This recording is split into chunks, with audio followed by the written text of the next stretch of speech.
السلام علیکم ورحمۃ اللہ وبرکاتہ۔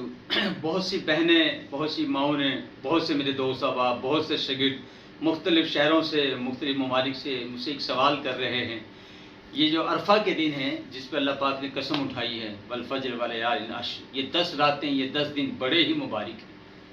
ایک دن کا روزہ ایک سال کے برابر ہے۔ استاد جی اس میں کون سا خاص عمل ہم کریں اور کون سا دن سب سے بہتر ہے؟ میں نے کہا 9 عرفہ کا دن روزہ رکھیں۔